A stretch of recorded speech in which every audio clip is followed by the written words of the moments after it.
11 বছর পর বাড়ির ছেলে আদ্রিয়ান আয়মান আদ্র বাড়ি ফিরছে। আজকে পুরো বাড়ি ফুল দিয়ে সাজানো হয়েছে। তানিশা আয়মান পুরো বাড়ি তদারকি করছেন, যেন কোথাও কিছুর কমতি না থাকে। তার একমাত্র ছেলে এত বছর পর দেশে ফিরছে। আদিয়া আয়মান একটু চিন্তিত, কারণ তার সঙ্গে রাগ করেই আদ্র এত বছরেও বাড়িতে আসেনি। পড়ালেখা শেষ হওয়ার পরেও ইংল্যান্ডে থেকে সেখানেই বিজনেস শুরু করেছে। সেখানে টপ 10 জনের মধ্যে একজন আদ্রিয়ান আয়মান আদ্র। এয়ারপোর্টে 4টা গাড়ি এসে থামলো। গাড়ি থেকে কালো পোশাক পরা 10 জন লোক বের হয়ে এলো, তাদের হাতে ফুলের তোড়া। 12টা 15 মিনিটে এয়ারপোর্ট থেকে বের হয়ে আসে 6 ফুট উচ্চতার লম্বা বলিষ্ঠ দেহের যুবক। গায়ে তার কালো কোট, ফর্সা গায়ে কালো কোটটা দারুণ লাগছে। কালো পোশাক পরা লোকগুলো সামনে এগিয়ে ফুল দিয়ে শুভেচ্ছা জানায় তাকে।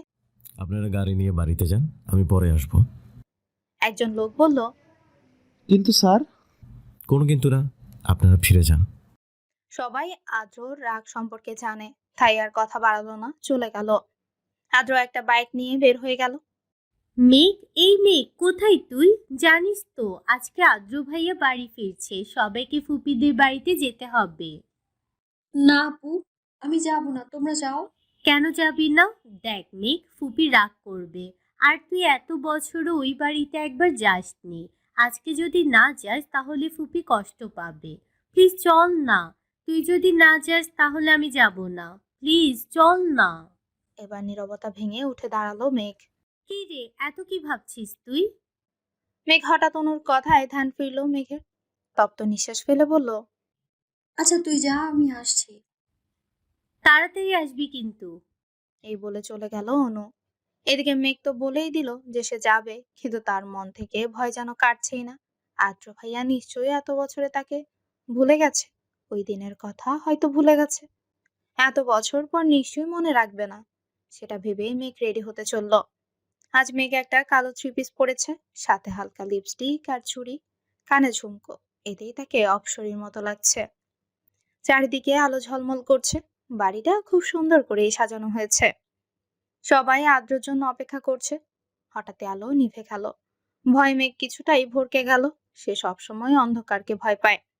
একটু পর লাইট জ্বলে ওঠে। আদ্র দরজার কাছে দাঁড়িয়ে আছে। তানিশা আয়মান এত বছর পর তার ছেলেকে দেখে কান্না করে দিলেন। আদিয়া আয়মান দূরেই দাঁড়িয়ে আছে, তিনি তার ছেলের সামনে যেতে ইতস্তত বোধ করছেন। কাজের লোকেরা ফুল দিয়ে আদ্রকে বরণ করে নিচ্ছে। চারিদিকে মেহমানরা সবাই তাকিয়ে আছে আদ্রের দিকে। আর মেয়েরা তো মনে হচ্ছে যেন চোখ দিয়ে গিলে খাচ্ছে। মেঘ কিছুটা দূরেই দাঁড়িয়েছিল। সামনে থাকা 6 ফুট উচ্চতার বলিষ্ঠ দেহের মানুষটাকে এসে চিনতে অসুবিধা হচ্ছে না তার। আগে থেকে আরো ফর্সা, ঠোঁট গোলাপি, চুলগুলো জেল দিয়ে সেট করা, হাতে তার ব্র্যান্ডের ঘড়ি। দেখতে অসম্ভব সুন্দর। মেঘ না চাইতেও তার দিকে অপলক দৃষ্টিতেই তাকিয়ে আছে। এদিকে তানিশা আয়মানের কান্না যেন থামছেই না। ও মম, আর কত কাঁদবে? আমার ভালো লাগছে না, ছাড়ো প্লিজ, আমি ক্লান্ত। যা উপরে গিয়ে ফ্রেশ হয়ে আয়। আদ্র উপরে যেতে নিয়ে থমকে যায়। দূরে দাঁড়িয়ে থাকা মেয়েটার দিকে এক পলক তাকিয়ে সিঁড়ি দিয়ে হনহন করে চলে যায়। এদিকে সব মেহমানদের আপ্যায়ন করতে ব্যস্ত আদিয়া তাইমান। মেঘ আর অনু বসে আছে।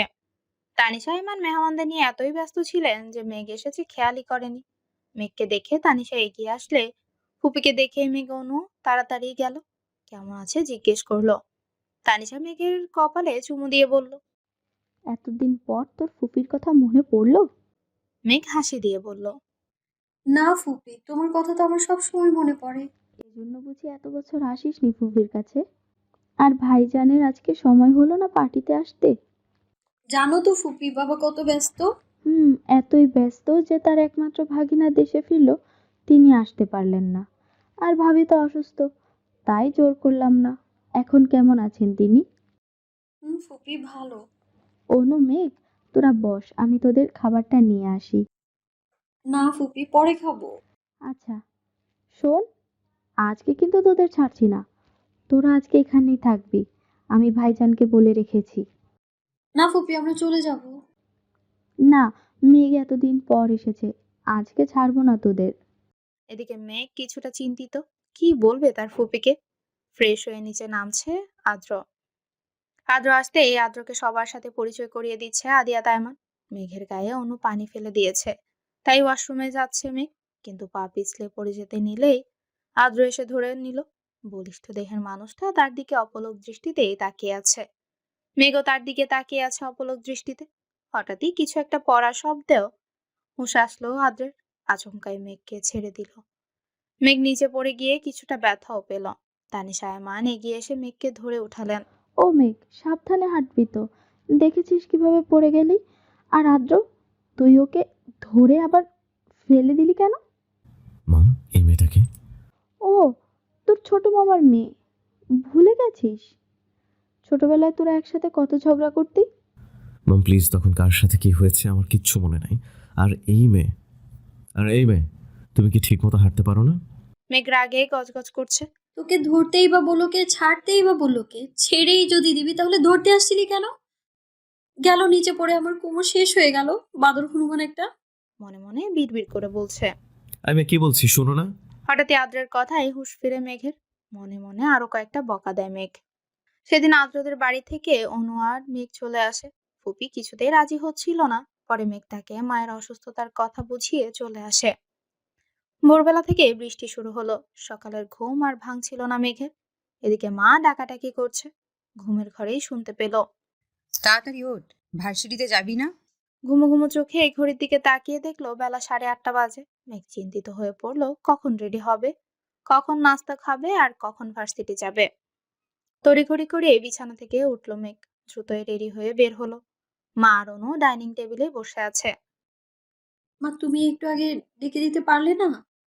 বলতে বলতে ডাইনিং টেবিলে বসলো মেঘ। তোকে 7টা থেকে ডাকছি। অনু, তুই কি আজ ভার্সিটিতে যাবি? না মেঘ, আজ যাব না, তুই যা। অনু আর মেঘ দু বোন। অনু অনার্স 3য় বর্ষে আর মেঘ প্রথম বর্ষে। নাস্তা করে বাইরে এসে দেখলো তুমুল বৃষ্টি হচ্ছে। কোনো রিক্সাও আশেপাশে দেখছে না মেঘ। হঠাৎই একটা রিক্সার দেখা পেল মেঘ, কিন্তু 50 টাকার ভাড়া 150 টাকা। অগত্যা রাজি হয়ে রিক্সায় উঠে পড়লো মেঘ। রিক্সাওয়ালা ছোট্ট পলিথিন দিয়ে নিজেকে ঢাকার চেষ্টা করলো মেঘ, কিন্তু ভার্সিটিতে পৌঁছাতেই ভিজে জুবুথুবু হয়ে গেল। মনে মনে তার বান্ধবী উষাকে বকা দিল। তার জন্য আজকে এই বৃষ্টির মধ্যে তাকে ভার্সিটিতে যেতে হচ্ছে।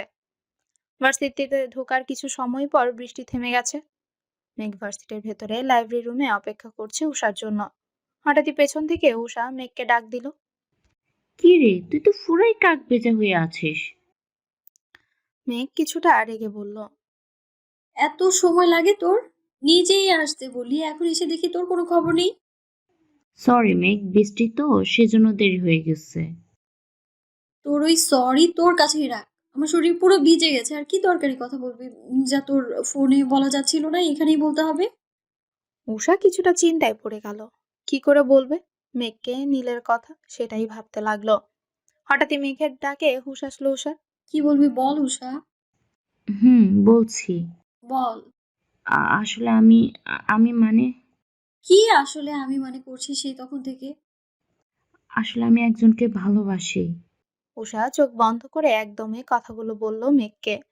মেঘ উষার কথা শুনে বিস্মিত চেয়ে রইল কতক্ষণ। চোখ খুলে উষা দেখলো মেঘ এখনো তার দিকেই তাকিয়ে আছে। কিছু বল মেঘ, আমি সত্যি নীলকে ভালোবাসি। মেঘ কিছু সময়ের জন্য যেন অন্য জগতে চলে গেছিল। উষার কথাই হুঁশ আসে তার। কি, তুই নীলকে ভালোবাসিস? নীল, মেঘ, উষা তারা তিনজনই খুব ভালো বন্ধু। একই ক্লাসেই পড়ে। তাহলে আমাকে কেন বলছিস? নীলকে বল। বলবো তো কালকে, কিন্তু কিভাবে যে বলি। আর তাছাড়া কালকে ভার্সিটিতে একটা প্রোগ্রাম আছে। কে জানি আসবে চিফ গেস্ট হিসেবে, আদ্রিয়ান আইমান নাকি কি জানি নাম। হঠাৎই আদ্রিয়ান আয়মান নামটা শুনেই অবাক হলো মেঘ। মনে মনে ভাবলো আদ্রের কথা। না, ওনার নাম তো আদ্রিয়ান আইমান। আদ্র উনি না। আর উনি এইখানে আসবেনই বা কেন? কি রে, কি ভাবছিস মেঘ?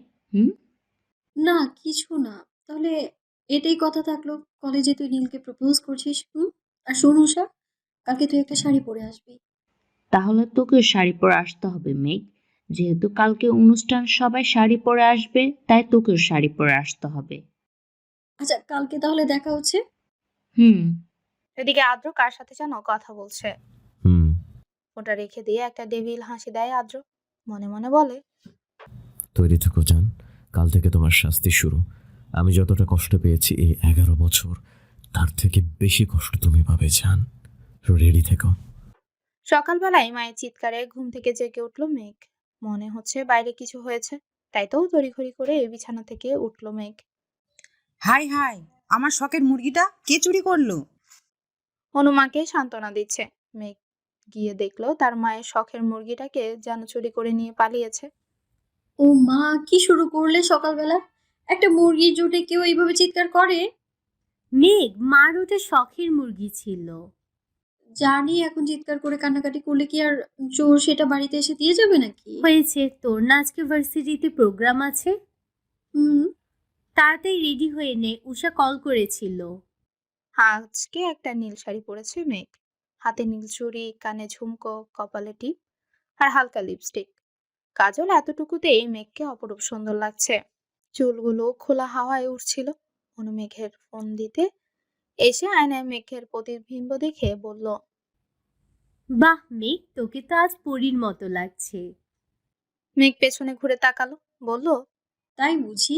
অনু মেঘের কাছে এসে কপালে চুমু দিয়ে বলল, অনেক সুন্দর লাগছে। ভার্সিটির সামনেই দাঁড়িয়ে আছে উষা মেঘ। রিক্সা ভাড়া মিটিয়ে উষার সামনে এসে দাঁড়ালো। কি রে মেঘ, আজকে তো তোকে পুরোই হুড়পড়ির মতন লাগছে। আমি যদি ছেলে হতাম তাহলে এক্ষুনি উঠিয়ে নিয়ে চলে যেতাম। উষা থাম। আর তোকেও তো আজ কম সুন্দর লাগছে না। নীল তোকে দেখলেই পাগল হয়ে যাবে। সত্যি বলছি। সত্যি, এবার চল। কথা বলতে বলতে ভার্সিটিতে ঢুকলো মেঘ আর উষা। চারিদিকে বেলুন আর ফুল দিয়ে সাজানো হয়েছে। স্টেজ থেকে চোখ পড়লো মেঘের, যেখানে একটা নাম জলজল করছে। নামটার দিকে এক পলক তাকিয়েই তপ্ত নিঃশ্বাস ফেললো মেঘ। মেঘ দেখ মেঘ দেখছে মেয়েরা আজকে এত সেজেগুজে বসে আছে। মনে হচ্ছে কারোর জন্য অপেক্ষা করছে। হুম, দেখে মনে হচ্ছে কারো আসার অপেক্ষাই করছে। কালো পাঞ্জাবি পরে নীল আসছে মেঘেদের কাছে। উষা তার দিকে অপলক দৃষ্টিতে তাকিয়ে আছে। কি রে, তোদের আসতে এত লেট হলো কেন? আমরা তো কখন এসেছি, তোর তো কোনো দেখাই নেই। জানিস তো আজকে আমার উপর কত দায়িত্ব। ভাইয়া সব দায়িত্ব আমাকে বুঝিয়ে দিয়েছে। এত দায়িত্ব সামলে আসতে দেরি হয়ে গেল। নীলের বড় ভাই ভার্সিটির প্রিন্সিপাল। আর আজকে তো আদ্রিয়া নাইমানে আসছে, সেজন্য মেয়েরা আজ সেজেগুজেই হাজির হয়েছে। হাজারো মেয়ের ক্রাশ হচ্ছে আদ্রিয়া নাইমান আদ্র, টপ বিজনেসম্যানদের একজন। তাছাড়া তিনি ভার্সিটিতে ডোনেশন দেন। আজকে চিফ গেস্ট হয়ে আসছেন আদ্রিয়া নাইমান। আর অনেক নামি দামি লোকজনও আসবে। একটা ছেলের জন্য এতগুলো মেয়ে সেজেগুজে বসে আছে। মেঘ, জানিস তো আজিয়ান আইমানকে দেখার আমার অনেক শখ। ওনার কথা আমি অনেক শুনেছি কিন্তু দেখিনি কখনো। থাম, তুই একটা ছেলের জন্য এরকম কেন করছিস? আর তুই না আজকে নীলকে প্রপোজ করবি, ভুলে গেলি? না মেঘ, আসলে আজ নীল খুব ব্যস্ত মনে হচ্ছে। আজ যদি করি, যদি না করে দেয় তখন। আরে এত ভাবতে হবে না তোকে। গিয়ে বলে দে, দেখ তো। কি রে, তোরা দুজন কি ফিস ফিস করে বলছিস? কিছু না তো। কিছু না। আচ্ছা শোন মেঘ আর উষা, তোরা দুজন সামনে দাঁড়াবি। আর মেঘ, তোকে ভাইয়া বলছে চিফ গেস্টকে স্বাগত জানাতে। আর উষা, তুমিও মেঘের সাথে থেকো। আচ্ছা। আমার কিছু কাজ আছে, আমি এখন আসছি। সবাই আদ্রিয়া নাইমানের জন্যই ওয়েট করছে। পরপর 5টা গাড়ি এসে থামলো কলেজ গেটের সামনে। তার মধ্যে একটা গাড়ি থেকে নেমে এলো 26 বয়সের সুদর্শন এক যুবক। পরনে নীল স্যুট, হাতে তার ব্র্যান্ডের ঘড়ি, চুলগুলো জেল দিয়ে সেট করা, চোখে কালো সানগ্লাস। দূর থেকেই ছেলেটাকে দেখে মেয়েরা চোখেই যেন গিলে খাচ্ছে। উষা আর মেঘ ওয়াশরুম থেকে বের হয়ে এসে দেখলো চিফ গেস্ট এসে পড়েছেন। নীল এসেই তাড়া দিচ্ছিল মেঘকে চিফ গেস্টকে ফুলের মালা দিয়ে স্বাগত জানাবে। উষা বলল, চল মেঘ, আদ্রিয়ান আইমান এসে পড়েছে, দেখে আসি। হুম। কিন্তু মেয়েরা যেভাবে লোকটাকে চারদিক থেকে ঘিরে ধরে রেখেছে, দেখাই তো যাচ্ছে না। চল সামনে গিয়ে দেখে আসি। হুট করে এসে নীল মেঘের হাতে ফুলের মালাটা ধরিয়ে দিয়ে চলে গেল। প্রিন্সিপাল স্যার আদ্রিয়া নাইমানকে স্বাগত জানাচ্ছে। ছেলেমেয়েরা গেস্টদের ফুল দিয়ে স্বাগত জানাচ্ছে। আদ্রিয়া নাইমান ফুল দিয়ে স্বাগত জানার কথা মেঘের। আদ্রিয়া নাইমানকে ফুল দিয়ে স্বাগত জানানোর কথা মেঘের। একের পর একজন গেস্ট আসছে, তাদের গলায় ফুলের মালা পরানো হচ্ছে। এবার পালা মেঘের। যেই না মেঘ মালা পরাবে, সামনে থাকা ব্যক্তির দিকে থ মেরে তাকিয়ে রইল সে। কি রে, মালাটা পরিয়ে দে মেঘ। উষার কণ্ঠে হুঁশ আসলো মেঘের। তার সামনে দাঁড়িয়ে আছে স্বয়ং আদ্রিয়ান, আইমান, আদ্র। মিস্টার আদি, আমি কি এখানেই দাঁড়িয়ে থাকবো? মেঘ ফুলের মালাটা পরিয়ে দাও স্যারকে। হুম। মেঘ মালাটা আদ্রকে পরিয়ে দিল। আদ্র মেঘকে কানে কানে ফিসফিসিয়ে বলল। সে আমার গলায় তোকে মালা পরিয়ে দিতে হলো। মেঘের কথাটা সহ্য করতে পারল না। গেস্টদের নিয়ে বসানো হলো। অনুষ্ঠান শুরু হলো। একে একে সব অতিথিকে কিছু বলার জন্য বলা হলো। খুব সুন্দর করে অনুষ্ঠান শেষ হলো। সেদিন উষার আর নীলকে প্রপোজ করা হলো না। ফিরে আসলো উষা। আজ মেঘের মনটা খারাপ, কিন্তু কিসের জন্য তার জানা নেই। অনু এসে বলল, মেঘ, আজ ফুপি আর আদ্র ভাইয়া আসবেন। কি? হ্যাঁ। কখন?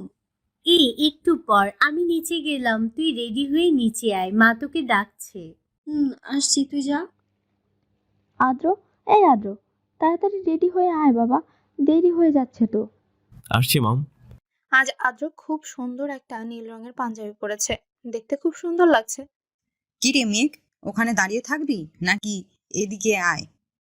আচ্ছা মা, আদ্র ভাইয়া কেন আসছেন? এটা কেমন কথা মেঘ? এতদিন পর আদ্র দেশে ফিরছে আর ওর মামার বাড়িতে আসবে না? আমি সেটা বলছি না। উনি তো কোথাও যাওয়া পছন্দ করেন না। জানি। তোর বাবা ফোন করে আসতে বলেছেন। আর আদ্রের সাথে জানিস তোর বাবা কতটা ফ্রি? তোর বাবার কথা ফেলতে পারেনি। ও, তাই বলো। আচ্ছা, বাবা কোথায়? তোর বাবা বাজারে আদ্রের জন্য তার পছন্দের মিষ্টি আনতে গেছে। ও, মেঘ, অনুকে বল আজ যেন সে শাড়ি পরে। কেন মা? সেটা বলবো, তবে পরে। মেঘ চিন্তায় পড়ে গেল। হঠাৎ অনু শাড়ি পরবে, আবার ফুপি আর আদ্র ভাইয়াও আসছেন। ব্যাপারটা কি? মেঘ অনুকে শাড়ি পরতে সাহায্য করছিল। হঠাৎ করেই কলিং বেলের আওয়াজ শুনে অনু মেঘকে বলল, যা গিয়ে দেখ তো মেঘ, ফুপিরা হয়তো চলে এসেছেন, দরজাটা খুলে দিয়ে আয়। মেঘ দরজা খুলতে বিস্মিত নয়নে তাকিয়ে রইল। সামনে আদ্র একটা নীল রঙের পাঞ্জাবি পরে দাঁড়িয়ে আছে, হাতে ব্র্যান্ডের ঘড়ি। মুখে মৃদু হাসির রেখা টেনে বলল, এখানেই দাঁড়িয়ে থাকবো নাকি ভেতরে আসতে বলবেন? আদ্রর কথায় মেঘ একটু লজ্জা পেয়ে বলল, না, ভেতরে আসুন। ফুপি কোথায়? মা আসছেন কিছু জিনিসপত্র নিয়ে। মেঘ আদ্রকে বসিয়ে রেখে মাকে ডাকতে চলল। মা দেখো, আদ্র ভাইয়া চলে এসেছেন। মেঘের মা হন্তদন্ত হয়ে ছুটে এসে বসলেন। ও মেঘ, ওখানে শরবতের গ্লাসগুলো আছে, নিয়ে আয়। আর দেখ তো অনু রেডি হয়েছে কিনা। বল তাড়াতাড়ি আসতে। কেমন আছো আদ্র? জি মামুনি, ভালো। আপনি কেমন আছেন? এই তো, তোমাদের দয়ায় আছি। তা আপা কোথায়? মা আসছেন বলল কিছু জিনিসপত্র নেয়ার আছে। নাও বাবা, শরবতটা খেয়ে নাও। ব্যস্ত হবেন না মামুনি। মেঘ অনুকে শাড়ির কুচি ঠিক করে দিতে দিতে বলল, আচ্ছা অনু, আজ তুই শাড়ি কেন পরেছিস? আর আদ্র ভাইয়াকে যে কিনা জীবনেও তাকে পাঞ্জাবি পরতে দেখলাম না, সে আজ পাঞ্জাবি পরেছে। ব্যাপারটা কি রে? আমি জানি না, মাকে জিজ্ঞেস কর। আচ্ছা মা, তোকে যেতে বলেছে, তুই যা, আমি আসছি। মেঘের মা আদ্র আর তানিশা আয়মানের সাথে কথা বলছিলেন। মেঘ যেতেই তানিশা আয়মান বলে ওঠে, কি রে মেঘ, কোথায় ছিলি এতক্ষণ ধরে? এই তো ফুপি, অনু শাড়ি পরতে সাহায্য করছিলাম। তানিশা আয়মান মেঘের হাত ধরে তার সাথেই বসালেন। আদ্র ফোনটা টিপছিল। আদ্রের মা বলে ওঠে, জানিস মেঘ, তুই যদি অনুর বড় হতি তাহলে তোকেই আমার ছেলের বউ বানাতাম। কিন্তু তুই ছোট, অনুর আগে তো তোর বাবা মা তোকে বিয়ে দিবে না, তাই চাইতেও পারলাম না। তানিশা আয়মানের কথায় মেঘ অবাকের চরম পর্যায়ে পৌঁছে গেল। তার মস্তিষ্কে কথাগুলো যেন ঠিক মতো পৌঁছালো না। কি বলে ফুপি, কিছু বুঝতে পারলাম না। ভাবি, আপনি মেঘকে কিছু জানাননি? আসলে আপা, মেঘকে ওর বাবা জানাতে মানা করেছেন। অনু বিয়ের কথা শুনলে হয়তো কিছুতেই রাজি হতো না। বোনকে বড্ড ভালোবাসে। আদ্র এতক্ষণে মোবাইল থেকে মুখ তুলে মেঘের দিকে তাকালো। মেঘের মস্তিষ্কের সাথে যেন মনের দ্বন্দ্ব চলছে। অনু এসে সবাইকে সালাম জানালো। তানিশা আয়মান অনুকে আদ্রের পাশেই বসালেন। দেখি তো দুজনকে কেমন লাগছে। বাহ, বেশ মানিয়েছে। মেঘের মা বললেন। তা তো বটেই। মেঘ যেন কিছুতেই আদ্রের সাথে অনুকে সহ্য করতে পারছে না। কেন সে কারণ তার জানা নেই। আদ্র মাকে বলল, মা, আমার একটা কল এসেছে, আমি একটু কথা বলে আসছি। মেঘ আর ওখানে বসে থাকতে পারলো না, কেন যেন তার বুকের ভেতর অসহ্য যন্ত্রণা হচ্ছে, যার কারণ তার জানা নেই। মেঘ রুমে আসতে আচমকা একটা হাত এসে হ্যাঁচকা টানে তার সাথে জড়িয়ে ধরলো। হঠাৎই এক জোড়া শক্তপোক্ত বাহু এসে মেঘকে জড়িয়ে ধরলো। মেঘ নিজেকে ছাড়ানোর জন্য আপ্রাণ চেষ্টা করছে, কিন্তু শক্তপোক্ত বাহুর সাথে পেরে উঠলো না। হঠাৎই একটা কণ্ঠস্বর ভেসে আসলো। নিজেকে ছাড়ানোর বৃথা চেষ্টা করো না মেয়ে। এতক্ষণ মেঘের রুমের লাইট অফ ছিল, বাইরের আলো রুমে প্রবেশ করার কোনো উপায় ছিল না। হঠাৎই আলোটা জ্বলে উঠলো। মেঘ আর কাউকে দেখতে পেল না, তবে কে তাকে জড়িয়ে ধরেছিল এটা তার বোধগম্য হলো না। এদিকে মেঘের মনে অজানা এক কষ্ট অনুভব করছে, সে কেন এই কষ্ট জানা নেই তার। মেঘের মা আদ্রদের বিদায় দিয়ে অনুকে মেঘের রুমে পাঠালো। হঠাৎ এভাবে চলে আসার কারণে মেঘ ব্যালকনিতে দাঁড়িয়েছিল। পেছন থেকে কারো হাতের স্পর্শে ফিরে তাকালো। কি রে, এভাবে চলে আসলি যে? এমনি। মেঘ, তোর কি কোনো কারণে মন খারাপ? কেন বলতো? না, তোকে দেখে মনে হচ্ছে তোর মন ভালো নেই। মেঘ উত্তর দিল না, তপ্ত শ্বাস ফেললো। অনু আর কিচ্ছু বলল না, চলে গেল। মেঘ আজ অনেকদিন পর উষার সাথে দেখা করলো। মেয়েটা বড্ড বুদ্ধিমতী, চট করে মেঘের মন খারাপ বুঝে গেল, তবে সে প্রকাশ করলো না। সে জানে মেঘ বরাবরই চাপা স্বভাবের।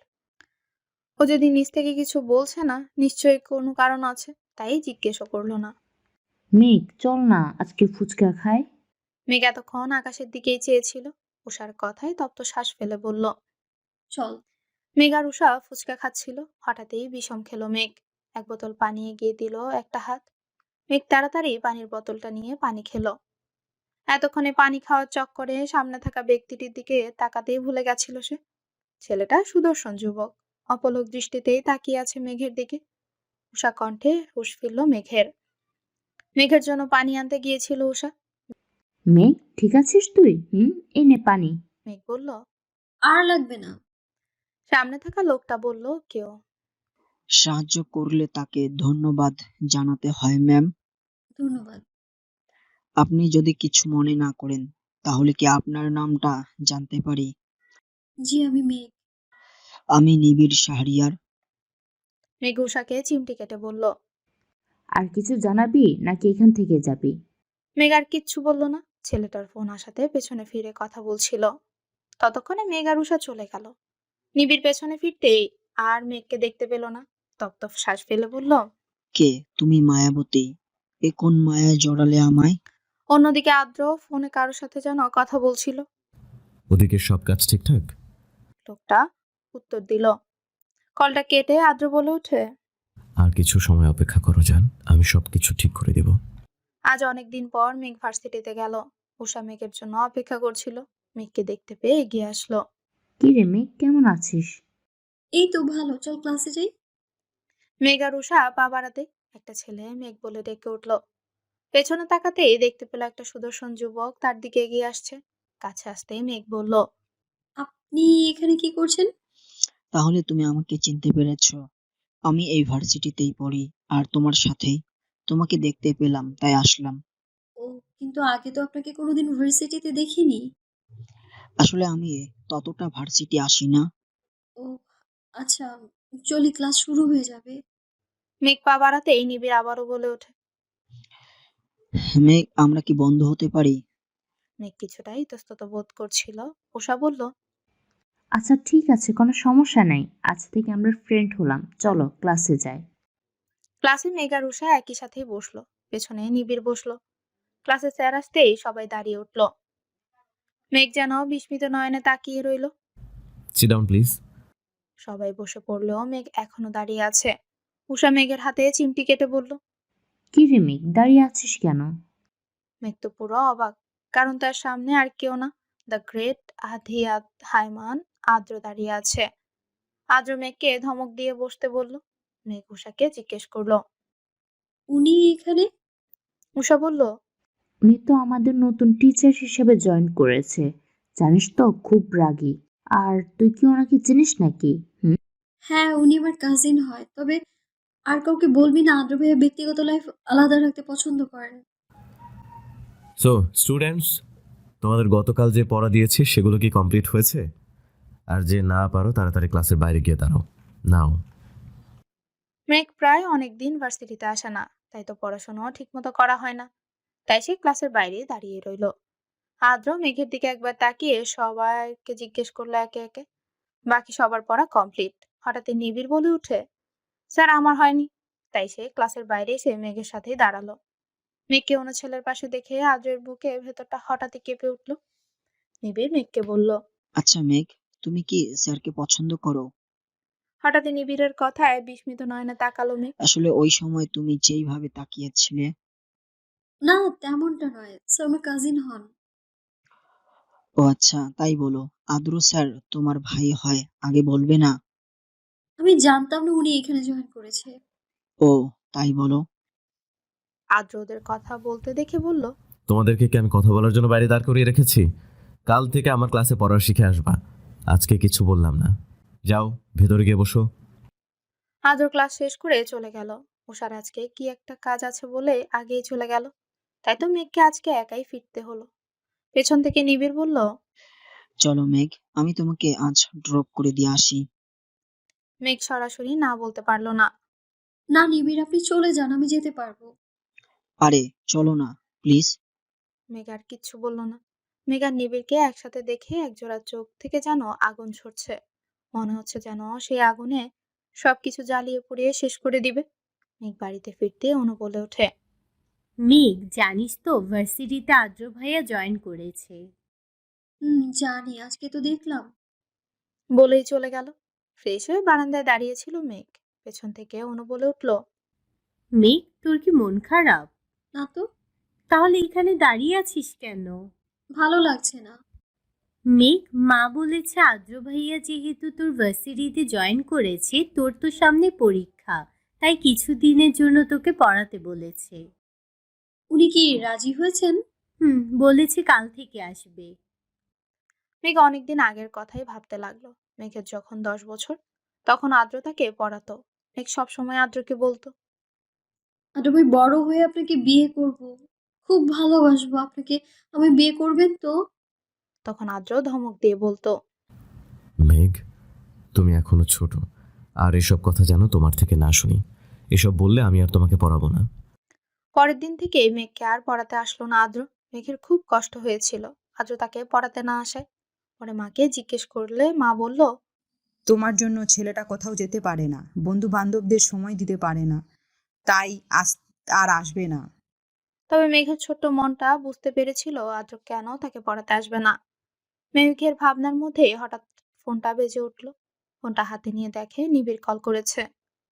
কিছু কিছু মুখের আদল বুকের মধ্যে দাগ কেটে যায়। বুকটা ধড়ফড়ে ওঠে প্রচন্ড রকমের। এই যে, মেঘের মনটা আজ ভালো না খারাপ সে বুঝতে পারছে না। আদ্র আজ থেকে মেঘকে পড়াতে আসবে। এটা শুনে যেমন তার ভালো লাগছে, তেমন খারাপও লাগছে। কারণ মানুষটা অন্য কারোর জন্য বরাদ্দ। কথাটা ভাবলেই হাহাকার করে ওঠে। প্রচন্ড রকমের খারাপ লাগা বয়ে যায়। মনে হয় তার শ্বাস প্রশ্বাস নিতে কষ্ট হয়। মানুষটা, আচ্ছা, মানুষটা তার হয়ে থাকলে কি খুব বেশি ক্ষতি হয়ে যেত? ফের যখন বাস্তবতায় ফিরে আসে, তখন মনে হয় না, উনি কখনই আমার হতে পারে না। মানুষটা যে তার কখনোই ছিল না। মেঘের সামনে অনেকগুলো বই রাখা, কিন্তু বইয়ের দিকে তার কোনো মনোযোগ নেই। তার মন মস্তিষ্ক যেন দ্বিধায় পড়েছে। এই যে, তার সামনে জলজন্ত একটা মানুষ দাঁড়িয়ে আছে, সেদিকে তার খেয়াল নেই। আদ্র মেঘকে কয়েকবার ডাকলো, কিন্তু কোনো উত্তর পেল না। আদ্র খ্যাক খ্যাক করে কিছুটা কেসে উঠল। মেঘ বিস্মিত নয়নে তাকিয়ে রইল। আপনার কি তাকিয়ে থাকা শেষ হয়েছে মেঘ?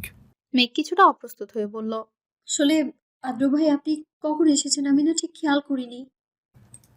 আমি অনেকক্ষণ আগে এসেছি, আর আপনি তো মনে হয় না দুনিয়ার কোনো খেয়ালে ছিলেন। কি এত ভাবছেন আপনি? মেঘ কিছুটা কষ্ট পেল, কারণ আদ্র তাকে আপনি করে বলে।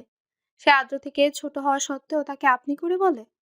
আদ্র বেশ কিছুক্ষণ মেঘকে পড়া নিয়ে কিছু জিনিস বুঝিয়ে দিচ্ছে, কিন্তু সেদিকে তার খেয়াল নেই। সে তো আদ্রকে দেখতে ব্যস্ত। এই যে, সে তার মনকে বোঝাচ্ছে ওইদিকে তাকানো যাবে না, কিন্তু বেহায়া মনটা যেন কোনো বারণই শুনে না। আদ্র এবার মেঘকে ধমক দিয়ে বলল, আপনি কি আমার কথা শুনছেন মেঘ? মেঘ কিছু সময় বিস্মিত নয়নে তাকিয়ে রইল। আসলে আমি বুঝতে পেরেছি আদ্র ভাই। তারপর 2 ঘন্টা কেটে গেল। আদ্র মেঘকে পড়া বুঝিয়ে চলে গেল। অনেকক্ষণ ধরেই পড়ার ফলে মেঘের মাথাটা প্রচন্ড রকমের ব্যথা করছিল। মেঘ ওয়াশরুমে ঢুকে ফ্রেশ হয়ে বারান্দায় এক কাপ কফি নিয়ে দাঁড়িয়েছিল। তার মনটা যেন বিষণ্ণতায় ছেয়ে গেছে। এই অদ্ভুত মায়ায় জড়িয়ে আছে তাকে।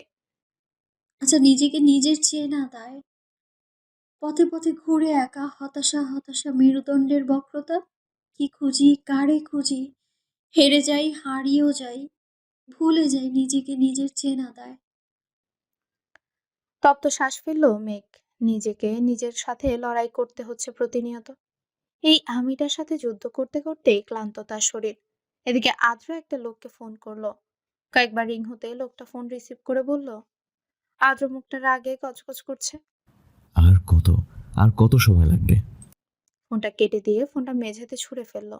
সাথে সাথে ঝনঝন শব্দে ভেঙে গেল। মনটা বিষণ্ণ তার। চারপাশে হাহাকার। প্রিয়তমাকে কাছে পেয়েও কষ্ট দিতে হচ্ছে তাকে। নিজ হাতে প্রিয়তমাকে কষ্ট দেওয়ার চেয়ে মৃত্যু শ্রেয় মনে হচ্ছে তার কাছে। কেটে গেছে 2 মাস। এই 2 মাসে আদ্র মেঘকে প্রতিদিন পড়াতে আসতো। প্রায় বেশ কয়েকদিন ধরে আদ্র আর মেঘকে পড়াতে আসে না। মেঘের মনটা এই জন্যই খারাপ হয়। নিবিড়ের সাথে এই 2 মাসে বন্ধুত্বটাও আরো গাঢ় হলো। নিবিড় বুঝতে পারে মেয়েটা আদ্রকে ভালোবাসে, কিন্তু প্রকাশ করে না। নিবিড় একটা রেস্তোরাঁয় বসে মেঘের জন্য অপেক্ষা করছে। মেয়েটার জন্য বড্ড মায়া হয় তার। ও যদি পারতো তাহলে ওর জীবনের সব কষ্ট দূর করে দিত। চেষ্টা করেও বারবার ব্যর্থ হয় মায়াবতীর কষ্ট লাঘব করতে। নিবিড় কফিতে চুমুক দিতে মেঘ তড়িঘড়ি করে রেস্তোরাঁর ভেতরে ঢুকলো। নিবিড় ইশারা দিতেই পাশে এসে বসলো। আজ নিবিড় অনেকটা সাহস নিয়ে জিজ্ঞেস করলো, মেঘ, তুমি কি আদ্র স্যারেরকে ভালোবাসো? নিবিড় এমন প্রশ্নে মেঘ অবাক হলো না। ছেলেটা হয়তো এতদিনে বুঝে গেছে, তাই আর কথা ঘুরালো না। সরাসরি জবাব দিল, হ্যাঁ, ভালোবাসা। আদ্র ভাইকে আমি ছোট থেকেই ভালোবাসি। ছোট থেকে ওনার জন্য আমার একটা অনুভূতি সৃষ্টি হয়েছিল, কিন্তু আমি এই অনুভূতিটা বুঝতে পারি তখন যখন উনি আমার থেকে অনেক দূরে চলে গেছেন। জানেন তো, প্রিয় মানুষের শূন্যতা বড় কাঁদায়। কথাগুলো বলার সময় মেঘের চোখ দিয়ে অশ্রু ঝরছিল। মেঘের চোখে জল দেখে নিবিড় ভেতরে চিনচিন ব্যথা অনুভব করছে।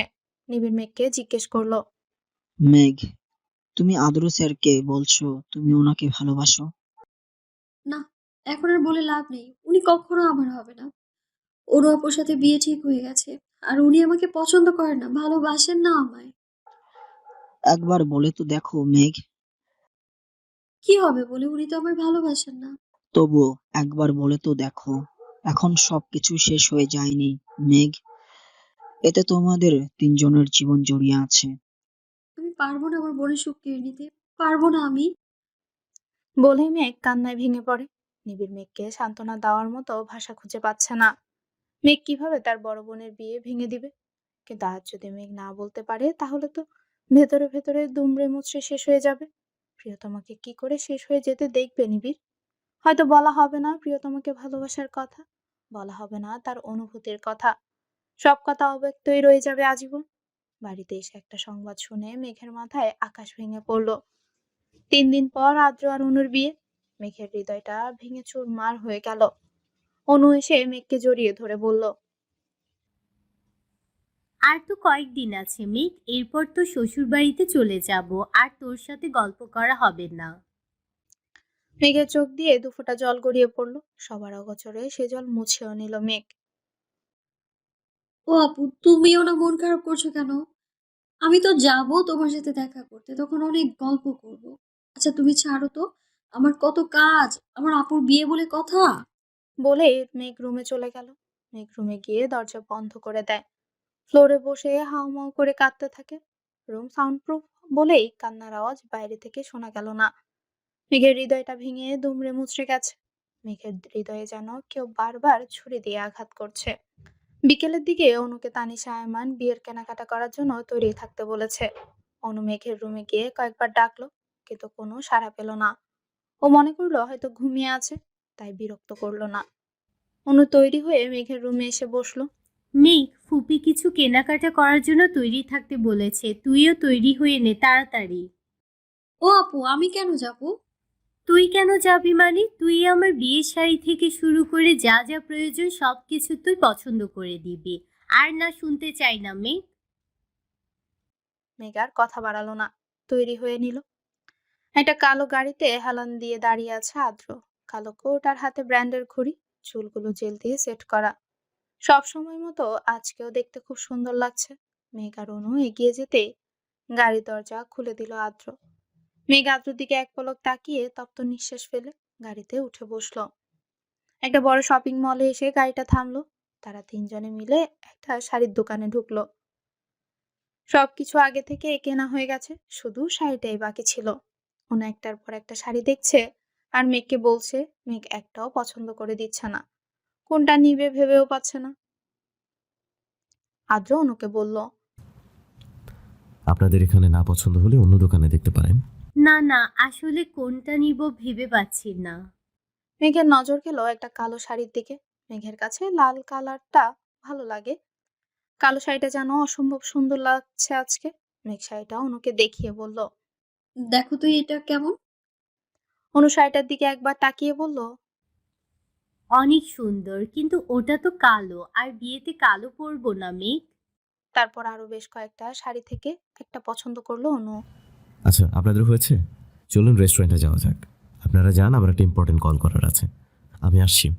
আদ্র মেঘের পছন্দের শাড়িটা কিনে নিল। বাইরে এসে দেখলো মেঘ আর অনু দাঁড়িয়ে আছে। চলুন যাওয়া যাক। তোমার জন্য এই হৃদয়ে মহাকাব্যের উত্থান হয়ে অতীত হয়ে গেছে সবটা। এই পৃথিবীতে দলিল হয়ে গেছে অজস্র আবেগ অনুভূতি। নামহীন যত ভালোবাসা, অশ্রু বেনামি নিয়ে গেছে সব।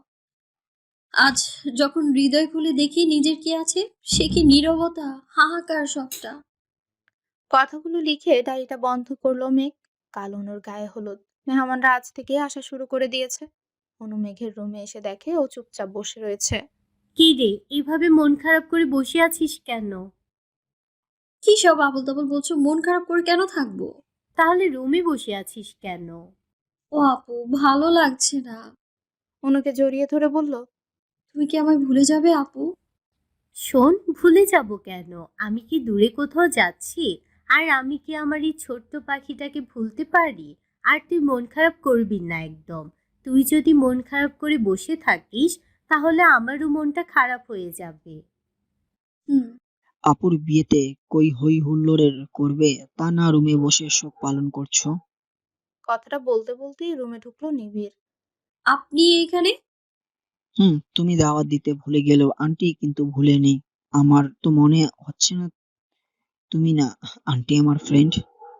আসলে আমি বলবে ভেবেছিলাম, বলা হয়ে ওঠেনি।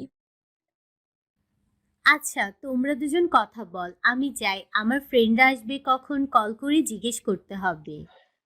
মেঘ, তোমাকে এইভাবে ভালো লাগছে না? তোমার অধর কোণের হাসিটা নেই কেন? বিষণ্ণতায় জীবনটা ছেয়ে গেছে নিবিড়। আমার শ্বাস নিতে কষ্ট হয়, আমি আর পারছি না। মেঘ, নিজেকে সংযত করো। এভাবে চলে না। নিজের উপর বিশ্বাস রাখো, সব ঠিক হয়ে যাবে। আচ্ছা নিবিড়, উনি আমার হলে এটা কি খুব বেশি ক্ষতি হতো? নিবিড় তপ্ত শ্বাস ফেললো।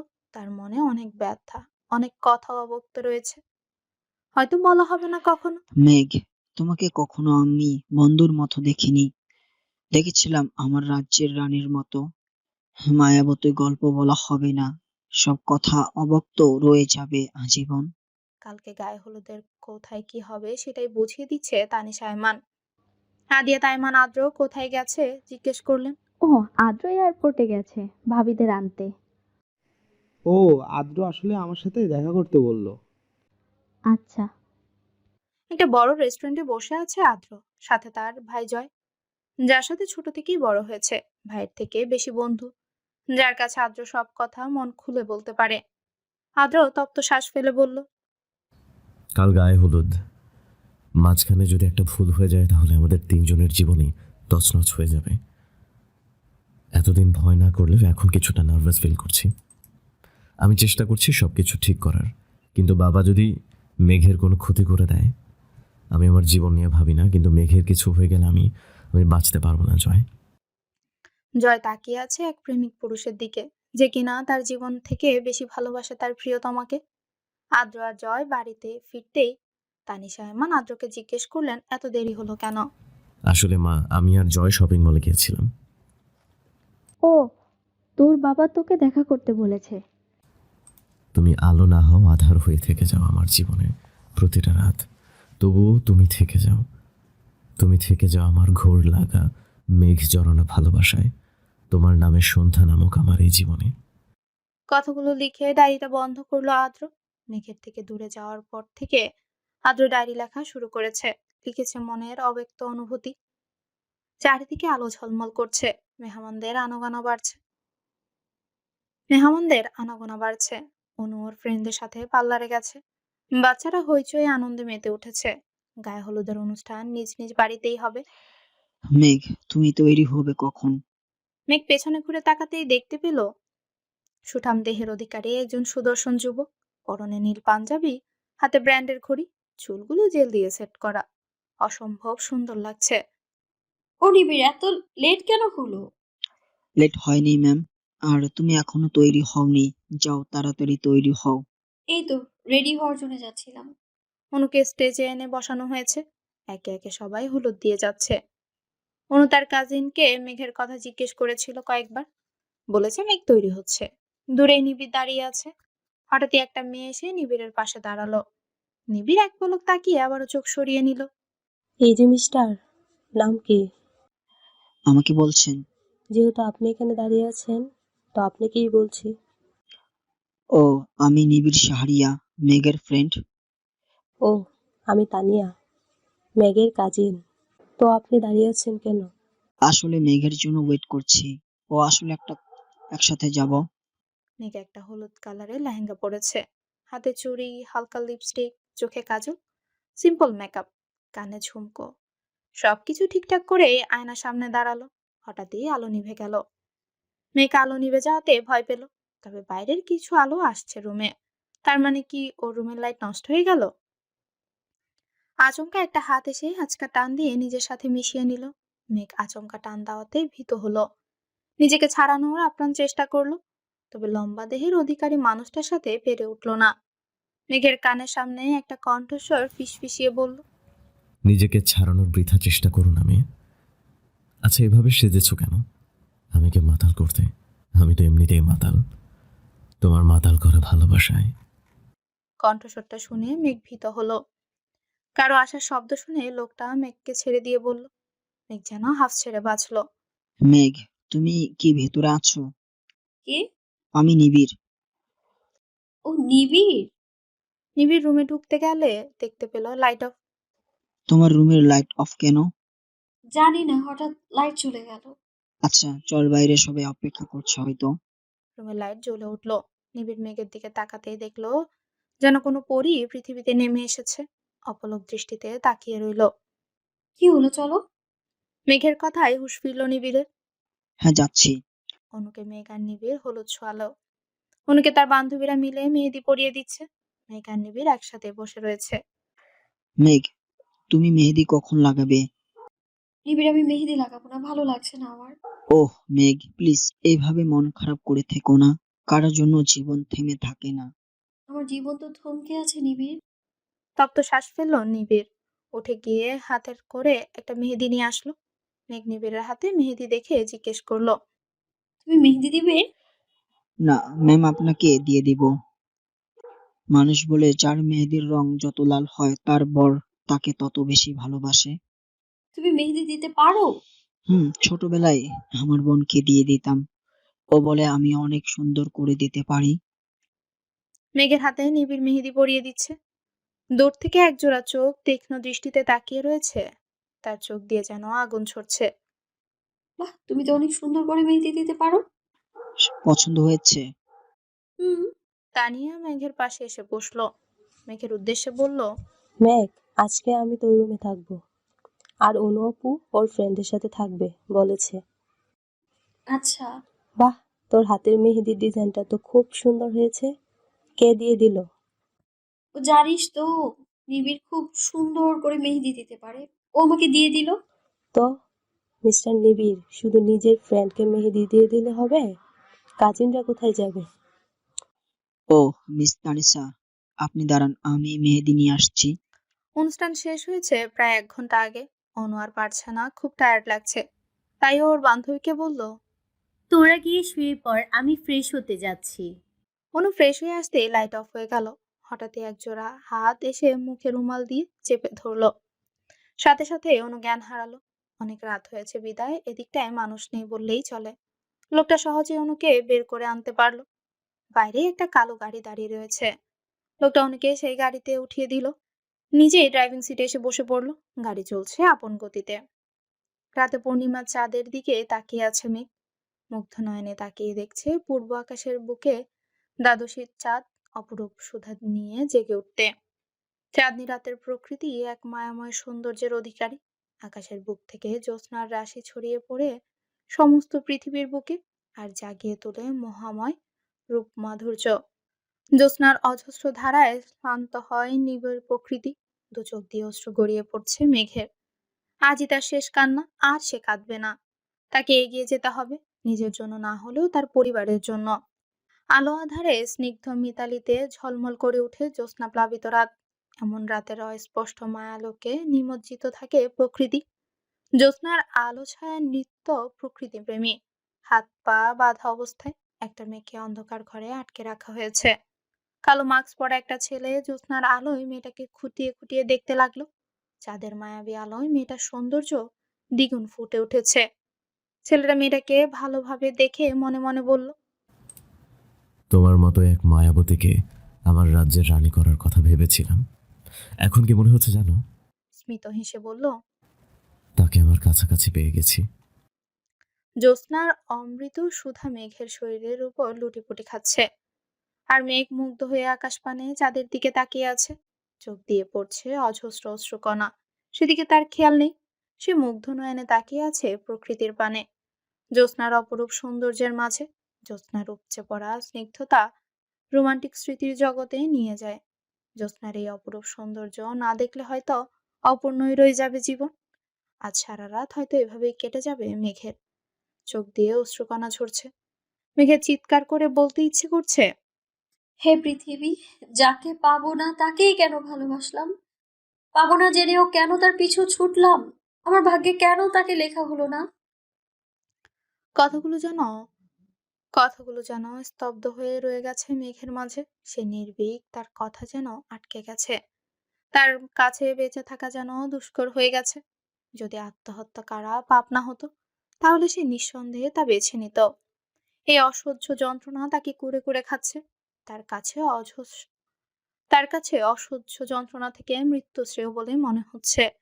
মেঘ আকাশ পানে তাকিয়ে বলে ওঠে, পরের জন্মে সহস্র কোটি তারা হব, দূর থেকে দেখবো তোমাকে, সেখান থেকেই বলবো তোমায় ভালোবাসি, ভালোবাসি, খুব বেশি ভালোবাসি। তুমি শুনতে পাবে কি সেই ধ্বনি? নিজের কথায় নিজে হাসে মেঘ। জীবনটা তার হেলায় ভাসছে।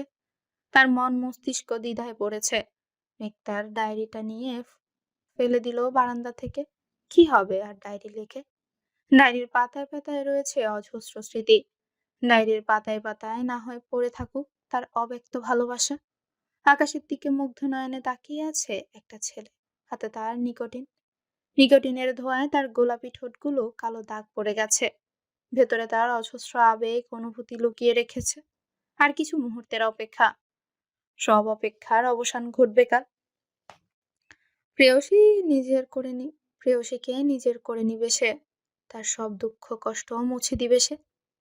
সকালের আলো পর্দা ভেদ করে মেঘের চোখে মুখে উপচে পড়ছে। রাতে কাঁদতে কাঁদতে মেঝেতে শুয়েছিল মেঘ। কখন যে ঘুমিয়ে পড়েছে মনে নেই তার। বাইরে থেকে চাচানোর আওয়াজ ভেসে আসছে। কেউ কাঁদছে চিৎকার করে। কি বলছে শোনা যাচ্ছে না ঠিক মতো। সে মেঘের হুঁশ আসতে কালকে ডায়েরির কথা মনে পড়ে যায়। ওই ডায়েরিটা কেউ কি আবার পেয়ে যায় না তো? মেঘ ছুটতে লাগলো বাইরে। আসতেই মানুষের ভিড়। ঠেলে ঠুলে ভেতরে যেতেই তার মাকে দেখলো চিৎকার করে কাঁদছে। মেঘ ছুটে গেল মায়ের কাছে। জিজ্ঞেস করলো কি হয়েছে। মেঘের মা কিচ্ছু বললো না। মেঘকে জড়িয়ে ধরে কাঁদতে লাগলো। মানুষজন কি যেন বলাবলি করছে। অনুর বান্ধবীরা দাঁড়িয়ে ছিল। মেঘ সেখান থেকে একটা মেয়েকে জিজ্ঞেস করলো। শ্রেয়াপু, কি হয়েছে বলবে আমায়? মা কেন কাছে? শ্রেয়া বলল, অনু পালিয়ে গেছে। মেঘের হাতে একটা চিঠি ধরিয়ে দিল। মেঘ চিঠিটা পড়ে বাকরুদ্ধ অবস্থায় দাঁড়িয়ে রইল। মাথায় তার আকাশ ভেঙে পড়লো। বারবার একটা কথাই মাথায় বাড়ি খাচ্ছে, অনু পালিয়েছে। মেঘের মা মেঘকে জড়িয়ে ধরে বলল, এবার কি হবে আমাদের? তোর বাবার মান সম্মান তো থাকবে না আর। তোর ফুপি যদি জানতে পারে খুব কষ্ট পাবে, তাদের সম্মান নষ্ট হয়ে যাবে। এত মেহমানের সামনে আমাদের সম্মান নিঃশেষ হয়ে যাবে। মেঘ কিছু বলার ক্ষমতা হারিয়ে ফেলেছে। সবকিছু এলোমেলো লাগছে তার। কার সাথেই বা গেল? জীবন বড়ই বিচিত্র। মেঘের আজকে পৃথিবীর সবচেয়ে বেশি খুশি হওয়ার কথা ছিল, তবুও তার মনে ভয়। হচ্ছে, যদি তার আদ্র এই বিয়েটা মেনে না নেয় তখন কি হবে? মেঘ ভাবতে লাগলো আজকের দিনটার কথা। অতীত। অনুর মা তানিশা আয়মানকে অনু পালিয়ে যাওয়ার কথা বললে তিনি মেঘকে আদ্রর জন্য চাইলেন। অনুর মা মান সম্মানের কথা চিন্তা করে রাজি হয়ে গেল। বিয়েটা খুব সাধারণভাবেই হয়েছে। তানিশা আয়মান বলে দিয়েছে যাতে তাড়াতাড়ি সবাই বাড়িতে চলে আসে। বর্তমান। কারো পায়ের শব্দ শুনে মেঘের হুঁশ আসলো। তানিশা আয়মান এসেছে। মেঘ ছলো ছলো নয়নে তাকিয়ে রইল। তানিশা আয়মান মেঘের কাছে এসে মাথায় হাত বুলালেন। হঠাৎই মেঘ তানিশা আয়মানকে জড়িয়ে ধরে কাঁদতে লাগলো। আকস্মিক এমন ঘটনা বুঝতে সময় লাগলো তানিশা আয়মানের। মেঘকে বলল, হেই মেঘ, কান্না করছিস কেন? মায়ের কথা মনে পড়ছে বুঝি? মেঘের কান্না যেন থামছে না। তানিশা আয়মান মেঘের মাথায় আলতো করে হাত বুলাতে বুলাতে বলল, আর কাঁদবি না, একদম। কাঁদতে কাঁদতে চোখের কি অবস্থা করেছিস বলতো? আমি জানি বিয়েটা মেনে নিতে তোর কষ্ট হচ্ছে, তবে আমি যে নিরুপায়। আজ যদি বিয়েটা না হতো তাহলে আত্মীয় স্বজনদের কাছে আমাদের মান সম্মান নষ্ট হতো। আমার ছেলেটা একটু বদমেজাজি, তবে খারাপ নয়। একটু মানিয়ে নিস, দেখবি ভালোবাসবে তোকে, রাজরানী হয়ে থাকবি। আমি এখন যাই, আদ্রকে পাঠিয়ে দিচ্ছি। আদিয়া তাইমান সাথে প্রায় 1 ঘন্টা যাবৎ কিছু নিয়ে কথা বলছে আদ্র। তানিশা আয়মান দরজার বাইরে এসে দেখলো এখনো দরজা লাগানো। আদ্রকে কয়েকবার ডাকলো, কিন্তু ভেতর থেকে কোনো সাড়া শব্দ পাওয়া যাচ্ছে না। তানিশা আয়মান দরজার বাইরেই দাঁড়িয়ে রইল। হঠাৎই দরজা খোলার শব্দে দরজার দিকে তাকাতে আদ্রকে দেখতে পেলেন। আদ্র রাগে গজগজ করছে। তানিশা আয়মান আদ্রকে কিছু বলতে যাবে, তার আগেই হাতে থাকা মুঠোফোনটা বেজে উঠলো। মেঘের মা ফোন করেছে, হয়তো মেয়ের জন্য চিন্তা হচ্ছে। তাছাড়া অনু বাড়িতে ফিরেছে কি সেটাও তো জিজ্ঞেস করা হয়নি। তানিশা আয়মান কথা শেষ হতেই দেখলো আদ্র নেই। তিনি ভাবলেন হয়তো রুমেই চলে গেছে। শরীরটা আর চলছে না তানিশা আয়মানের। এত ঝামেলা, তার উপর এত আত্মীয় স্বজন, সবাইকে সামলাতেই হিমশিম খাচ্ছিলেন। রুমে গিয়ে দেখলেন আদিয়া তাইমানও রাগে গজগজ করছে। তানিশা আয়মান ভ্রু কুচকালেন, জিজ্ঞেস করলেন, বাবা ছেলে আবার ঝগড়া করেছো? আদিয়া তাইমান রাগে কণ্ঠস্বরে বলেন, অনু পালিয়ে গেছে, আমাকে বললে না কেন? আর মেঘের সাথে বিয়ে দেওয়ার আগে আমাকে একবার জানানো প্রয়োজন বোধ করলে না? তানিশা আয়মান রাগী কণ্ঠে বলে, মেঘের সাথে বিয়ে হতে তুমি দিতে? তুমি কখনো মেঘকে পছন্দ করেছো? যখন আদ্রর জন্য মেঘের কথা বললাম, কি বলেছিলে মনে নেই? আদিয়া তাইমান হনহন করে রুম থেকে বের হয়ে গেলেন। তানিশা আয়মান তপ্ত শ্বাস ফেলল। গাড়ির সাথে হেলান দিয়ে দাঁড়িয়ে আছে আদ্র। দৃষ্টি তার আকাশের পানে। নিজেকে বড্ড অসহায় লাগছে তার কাছে। সবকিছুই এলোমেলো লাগছে। সবকিছু ঠিক করতে গিয়ে সবকিছুই এলোমেলো করে ফেলেছে। নিজে ভালো থাকা চাইতে গিয়ে মেঘকে কষ্ট দিচ্ছে। আদ্রর ভেতরটা ভেঙে চুরমার হয়ে যাচ্ছে। নিঃশ্বাস নিতে তার কষ্ট হচ্ছে। প্রিয়তমাকে কাছে পেয়েও নিজের করে নিতে পারছে না। নিজ হাতেই কষ্ট দিতে হচ্ছে তাকে। হঠাৎই হাতে থাকা মুঠোফোনটা বেজে উঠল। ফোনটা রিসিভ করতে লোকটার কথা শুনে আদ্রর মাথা কাজ করছে না। কি করবে এখন? চারদিকে আলোর শিহরণ। আলোয় আলোয় দিক দিগন্ত হেসে ওঠে। আলোয় ভরা চাঁদের জ্যোৎস্নার প্লাবনে ডুবে যায়। চাঁদনি রাতের মোহনীয় রূপ, সৌন্দর্য প্রতিটি মানুষের মনে রং ধরায়। মেঘের এই চাঁদনি রাত উপভোগ করতে ভীষণ ভালো লাগছে। তবে কেমন যেন একটা সুখের মতো ব্যথা বুকের তলায় জমা হয়। অথচ সেই ভাব প্রকাশের ভাষা নেই। জ্যোৎস্নায় মায়াবী রূপ মানুষের মন যৌবনের আবির ছড়িয়ে দেয়, রাঙিয়ে তুলে মানুষকে। মেঘেরও ইচ্ছে হচ্ছে জ্যোৎস্নার এই রাত তার প্রিয় মানুষটির উপভোগ করতে, কিন্তু আদ্র আসার কোনো নামগন্ধ নেই। মেঘ ক্লান্ত থাকায় অপেক্ষা করতে করতে ঘুমিয়ে পড়েছে। সকালবেলা চিৎকার চেঁচামেচিতে ঘুম ভাঙলো মেঘের। রাতের ঘটনা ভাবতে লাগলো। আদ্রের জন্য অপেক্ষা করতে করতে কখন যে চোখ লেগে এসেছে বুঝতে পারেনি। আদ্র কি রাতে রুমে আসেনি? যদি আসতো তাহলে নিশ্চয়ই মেঘকে জাগিয়ে তুলতো। হঠাৎই মনটা খারাপ হয়ে গেল। তবে কি আদ্র বিয়েটা মেনে নেয়নি? তানিশা আয়মানের চিৎকারে হুঁশ ফিরল মেঘের। মেঘ ফ্রেশ হয়ে হালকা গোলাপি রঙের শাড়িটা পরে নিল। নিচেই তানিশা আয়মান রাগে গজগজ করছেন। মেঘকে দেখে তানিশা আয়মান ডুকরে কেঁদে উঠল। হঠাৎ এমন কাণ্ডে বেশ বিস্মিত হলো তিনি। খুবই কাঁদছো কেন? কি হয়েছে আমার বলো। তানিশা আয়মান কাঁদতে কাঁদতে বললেন, আমার ছেলেটা রাগী বদমেজাজি, কিন্তু এরকম করবে আমি বুঝিনি। আমি তোর জীবনটা নিজ হাতে শেষ করে দিলাম। আমি মাফ করে দিস মেঘ। আমি পারলাম না তোর জীবনটাকে সুন্দর করে সাজিয়ে দিতে। আদ্রা এমন একটা কাজ করবে আমি ভাবতেও পারিনি। কি করেছেন উনি? তানিশা আয়মান মেঘের হাতে একটা চিঠি ধরিয়ে দিলেন, যেখানে লেখা আছে, প্রিয় মা, আমি জানি আমার সিদ্ধান্তে তুমি কষ্ট পাবে।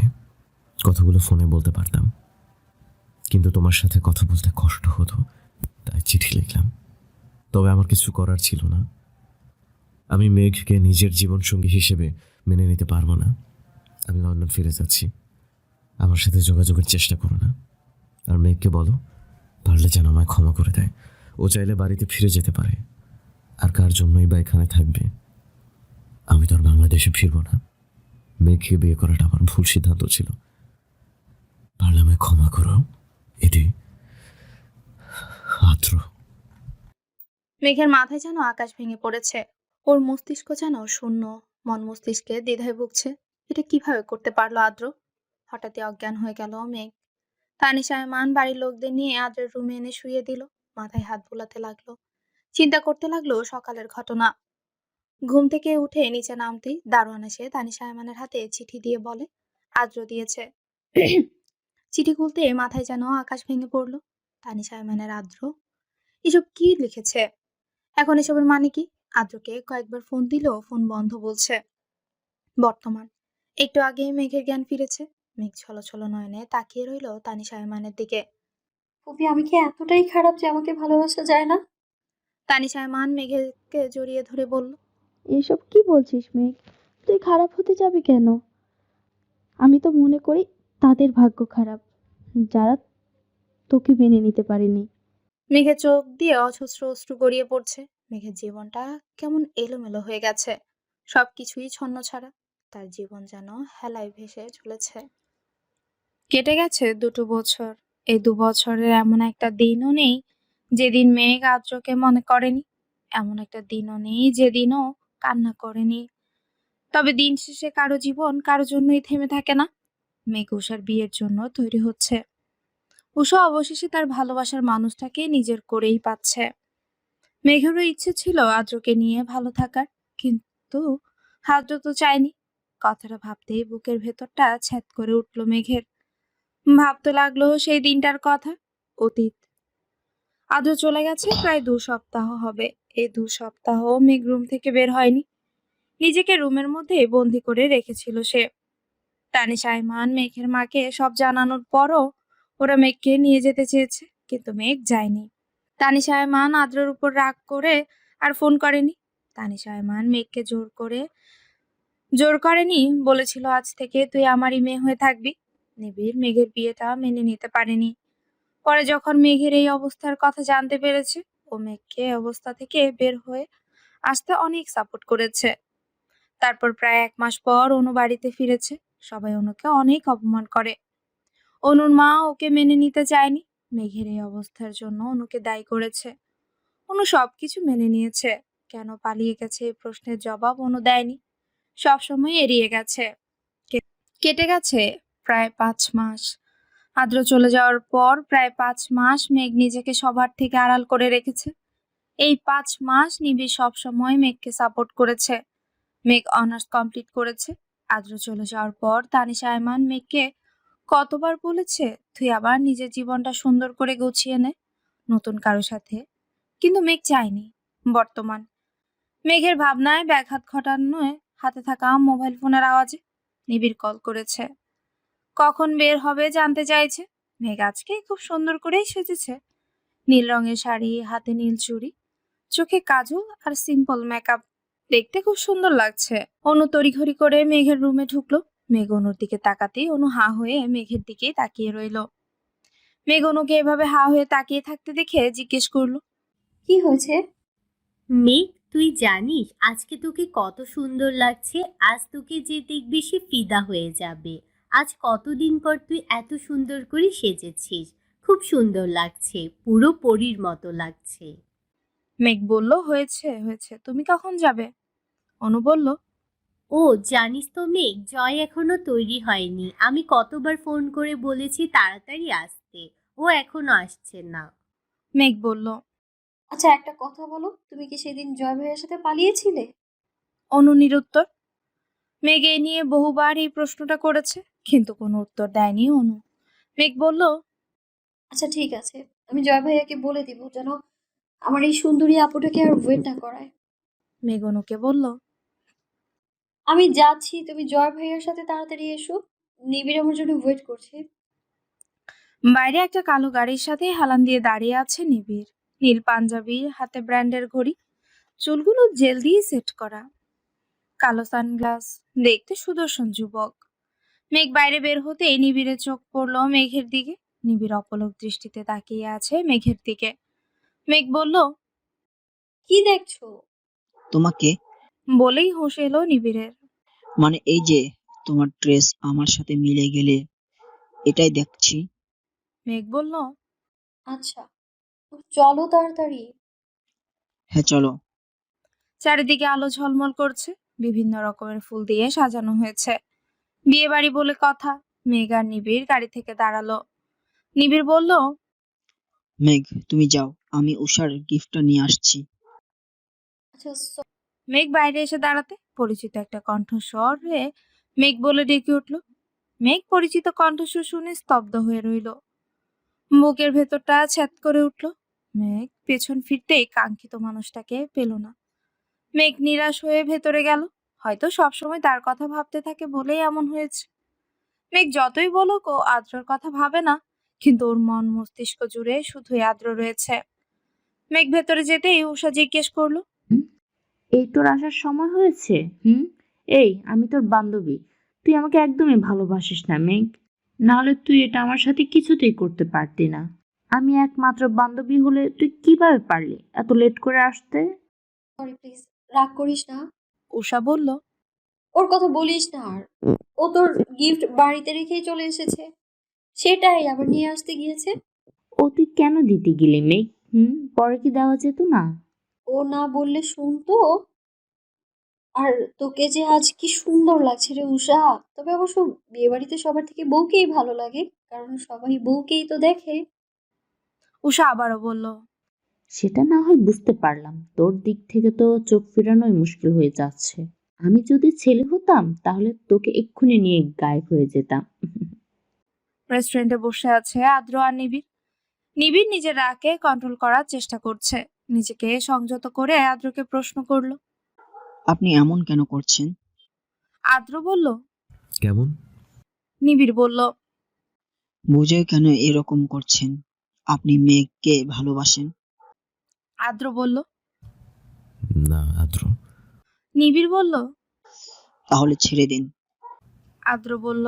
না, ও চাইলে আমি ডিভোর্স পেপারে সাইন করে দিব। নিবিড় তাচ্ছিল্য হাসলো। তাহলে আজকে ওকে ডাকলেন কেন?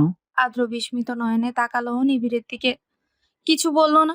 নিবিড় তপ্ত শ্বাস ফেলে বলল, আমি জানি আপনি মেঘকে ভালোবাসেন, তবে কেন এরকম করছেন আমার জানা নেই। আমি কারণটা জানার চেষ্টা করব। আদ্র তপ্ত শ্বাস ফেলে বলল, আসলে বাংলাদেশে একটা কাজের জন্য এসেছিলাম, তো গাড়িতে ছিলাম, হঠাৎ মেঘকে দেখে ফেলেছিলাম। আর তুমি ভুল ভাবছো। মেঘ নিবিড়ের সাথে কথা বলছিল। একটা মেয়ে এসে বলল। মেঘ মেয়েটার দিকে তাকিয়ে বলল, জি কিন্তু আপনাকে তো চিনতে পারলাম না। মেয়েটা বলল। মেঘ যেন স্তব্ধ হয়ে গেছে। সে থই থই জলে যেন মেঘ ভেসে যাচ্ছে। একটু আগেই নীলা নামের মেয়েটার কথাগুলো বুকের ভেতর নুয়ে থাকা ভালোবাসার জ্বালা হাজার খানিক যন্ত্রণা দিচ্ছে। অতীত। নীলা নামের মেয়েটি কথা উপেক্ষা করে মেঘ পা বাড়াতেই নীলা বলে ওঠে। মেঘ চোখ বন্ধ করে জোরে শ্বাস নিল, বলল, কোন ভালোবাসার কথা বলছেন আপনি? এই যে আদ্র ভাই আমাকে কখনো ভালোবাসেনি। এই যে এক আকাশ সমান ভালোবাসা, ওনাকে ভালোবাসাকে ওনার কাছে অভিনয় মনে হতো। এই যে ওনার জীবনে আমি অভিশাপ। এই যে আমাকে উনি বিয়ে করে জীবনের সবচেয়ে বড় ভুল করেছেন। মেনে নিয়েছি তো আমি। কেন বারবার আপনারা আমাকে আঘাত করেন? আমি ভুলে যেতে চাই ওনাকে। নীলা বলল, কি বলছো? মেঘ বলল, আমি ওনার জীবনে কাঁটা স্বরূপ, যেটাকে তিনি নিজ হাতে সরিয়ে ফেলেছেন। মেঘ বিস্মিত নয়নে নীলার দিকে তাকালো। কথা বলার ভাষা যেন হারিয়ে ফেলছে। একটা ছেলে এসে নীলা নামের মেয়েটাকে বলল। নীলা মেঘের দিকে এক পলক তাকিয়ে চলে গেল। বর্তমান। মেঘ বাড়িতে এসে অনুকে জড়িয়ে ধরে হাউমাউ করে কাঁদছে। অনু মেঘের এই কান্না করায় একটু অবাক হলো। মেঘ বলল, সবাই আমায় ঠকালো। তুমি কিভাবে পারলে আমায় ঠকাতে আপু? অনু বিস্মিত নয়নে তাকালো মেঘের দিকে। কি বলছিস মেঘ? আমি তোমায় কতবার জিজ্ঞেস করেছি ওইদিন কেন পালিয়ে গিয়েছিলে, তুমি কিচ্ছু বলনি। এটা কেন বলনি তুমি? আদ্র ভাইকে তোমাকে আটকে রেখেছিল। কেন বলনি উনি আমায় ভালোবাসেন? সবাই কেন আমায় ঠকালে? কেন? অনু আমতা আমতা করে বলল। আমি মানে আমি আমি জানতাম না মেঘ। মেঘ তাচ্ছিল্য হাসলো। আজ যদি তুমি আমার সবকিছু না বলো তাহলে আমি নিজেকে শেষ করে দিব। মেঘ ছুরি নিয়ে হাত কাটতে নিতেই অনু এসে মেঘের গালে থাপ্পড় বসিয়ে দিল। অনু বলল, আমি সত্যি জানতাম না আদ্র ভাই তোকে ভালোবাসে। আমি পরে জানতে পেরেছি। জয় আদ্র ভাইয়ার চাচাতো ভাই, সবচেয়ে ভালো বন্ধু, যাকে চোখ বন্ধ করে বিশ্বাস করে আদ্র ভাইয়া। তাই জয়কে দিয়েই আমাকে কিডন্যাপ করেছিল। যখন আমাকে জয়ের বাড়িতে নিয়ে গেল, যাওয়ার আগে আদ্র ভাইয়ার সাথে জয়কে কথা বলতে দেখে ফেলেছিলাম আমি। পরে সব জানতে পেরেছি। তোকে বলিনি কারণ তুই সব জানতে পারলে সহ্য করতে পারতি না, তাই বলিনি। মেঘ অনুকে নিজের দিকে ঘুরিয়ে বলল, কি এমন কথা যে আমি সহ্য করতে পারবো না? বলো না আমায় আপু, প্লিজ। হাজার চুপ থেকো না প্লিজ। নিজের জীবনের সবচেয়ে কঠিন সত্যের মুখোমুখি হতে হবে তোকে। তুই আমার আপন বোন না, আমার আব্বুর বন্ধুর মেয়ে তুই। তখন ফুপি আমাদের বাসায় থাকতো। তোর বাবা মার সাথে তুই কয়েকবার এসেছিলি আমাদের বাড়িতে। তবে আদ্র ভাইয়ার আব্বুর সাথে তোর বাবা বিজনেস করতেন। আদ্র ভাইয়ার জন্মদিনে তুই ওদের বাড়িতে গিয়েছিলি। ওই দিন আদ্র ভাইয়াকে আদ্র ভাইয়ার আব্বু একটা গাড়ি গিফট করেছিল। আদ্র ভাইয়া তখন ছোট, ড্রাইভ করতে পারতো না। তোর বাবা মা কোনো বিষয় নিয়ে কথা কাটাকাটি করছিল। আদ্র ভাইয়া গাড়িতে বসে ড্রাইভিং শিখছিল। হঠাৎ করে গাড়ির ব্রেক কাজ করছিল না। তোর বাবা মার ঝগড়া এক পর্যায়ে চলে আসতে নিলে আদ্র ভাইয়ার গাড়ির সাথে ধাক্কা খেয়ে দুজনে মারা যায়। কিন্তু এটা আদ্র ভাইয়ার দোষ ছিল না। আদ্র ভাইয়া তোর বাবা মাকে মারতে চায়নি। তখন তুই অনেক ছোট্ট, তোর সেসব কথা মনে নেই। আদ্র ভাইয়ার আব্বু ভয় পেয়ে গেছিল যদি সব কিছু জানাজানি হয়ে যায়, তাহলে যদি আদ্র ভাইয়াকে পুলিশ ধরে নিয়ে যায়, তাই তিনি আদ্র ভাইয়াকে লন্ডনে পাঠিয়ে দিয়েছিলেন। তবে আদ্র ভাইয়া তোকে ছোট থেকেই ভালোবাসতো। ওই দিন আদ্র ভাইয়া তোকে ছেড়ে যেতে চাননি। পরিস্থিতি যখন হাতের বাইরে চলে গেছে, তাই আদ্র ভাইয়াকে চলে যেতে হয়েছিল। ফিরে এসে যখন তোকে বিয়ে করতে চাইলো, তখন আদ্র ভাইয়ার আব্বু তোকে মেনে নিতে পারছিল না। উনি আদ্র ভাইয়ার সাথে এই বিষয় নিয়ে অনেক ঝামেলা করেছেন। আদ্র ভাইয়া যখন সব কিছু ছেড়ে তোকে নিয়ে লন্ডনে চলে যাবে বলল, তখন আদ্র ভাইয়ার আব্বু আদ্র ভাইয়াকে ভয় দেখালেন এটা বলে, যদি তুই জানতে পারিস আদ্র ভাইয়ার জন্য তোর বাবা মা মারা গেছে, তাহলে তুই আদ্র ভাইয়াকে ছেড়ে চলে যাবি। পৃথিবীর সবার চেয়ে বেশি ঘৃণা করবি, হয়তো নিজেকে শেষ করে ফেলবি। তাই সেদিন আদ্র ভাইয়া তোকে ছেড়ে চলে যেতে বাধ্য হয়েছিল। আদ্র ভাইয়া তোকে সত্যি খুব ভালোবাসে। আজ ওনার ফ্লাইট, হয়তো আজ চলে গেলে আর ফিরবে না। দুপা পিছিয়ে যায় মেঘ। নিজেকে শূন্য মনে হচ্ছে ওর। এত যন্ত্রণা আগে কখনো হয়নি। মেঘের পৃথিবী যেন থমকে গেছে। অনুর দিকে ছলো ছলো নয়নে তাকিয়ে রইল। ছুটে এসে অনুকে জড়িয়ে ধরল। নিবিড় বাইরে দাঁড়িয়ে সবকিছুই শুনেছে। নিবিড় মেঘের হাত ধরে টেনে নিয়ে যায়। তাকায় মেঘ। প্রচন্ড ব্যস্ত দেখাচ্ছে ওকে। কানে ফোন। নিবিড় বলল, আদরের ফোন অফ, এখনো সময় আছে, সন্ধ্যায় ফ্লাইট। মেঘ কথা বলে না। নিবিড় ড্রাইভ করতে থাকে। মেঘকে নিয়ে চলে এয়ারপোর্টে। মাথা নিচু করেই বসে আছে আদ্র। কারো পায়ে শব্দ শুনে তাকাতেই মেঘকে দেখতে পায়। মেঘকে দেখে যেন হতবুদ্ধি হারিয়ে ফেলে ছেলেটা। বলে, মেঘ, আপনি এখানে? আমাকে এত ভালোবাসেন আপনি? কথাটা বলে আদ্র বুকে ঝাঁপিয়ে পড়ে মেঘ। আদ্র নিবিড়ের দিকে তাকাতেই নিবিড় বুঝিয়ে দিল মেঘ সবকিছু জানে। আদ্র শক্ত করেই জড়িয়ে ধরে মেঘকে, চিৎকার করে বলে, ভালোবাসি, খুব ভালোবাসি, আপনার থেকেও বেশি ভালোবাসি। মেঘ বলল, আর ছেড়ে যাবেন না তো? আদ্র বলল, আমার বেঁচে থাকার জন্য তোমাকে প্রয়োজন।